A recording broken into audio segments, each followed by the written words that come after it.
Ika-140 kabanata. Panalangin para ingatan ng Diyos. Panginoon, iligtas niyo ako sa mga taong masama at malupit. Nagpaplano sila ng masama at palaging pinag-aaway ang mga tao. Ang kanilang mga dila ay parang mga makamandag na ahas. At ang kanilang mga salita ay makakanlason na parang kamandag ng ahas. Panginoon, ingatan niyo ako sa masasama at malulupit na mga taong nagpaplanong ako'y ipahamak. Ang mga hambog ay naglagay ng mga bitag para sa akin. Naglagay sila ng lambat sa aking dinadaanan upang ako ay hulihin. Panginoon, kayo ang aking Diyos. Dinggin niyo, Panginoon, ang pagsamo ko sa inyo. Panginoong Diyos, kayo ang aking makapangyarihang tagapagligtas.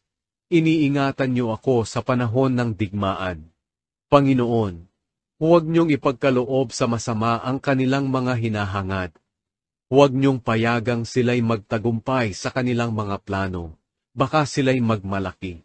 Sana ang masasamang plano ng aking mga kaaway na nakapaligid sa akin ay mangyari sa kanila.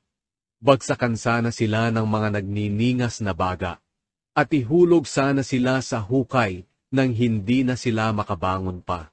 Madali sanang mawala sa lupa ang mga taong nagpaparatang ng mali laban sa kanilang kapwa.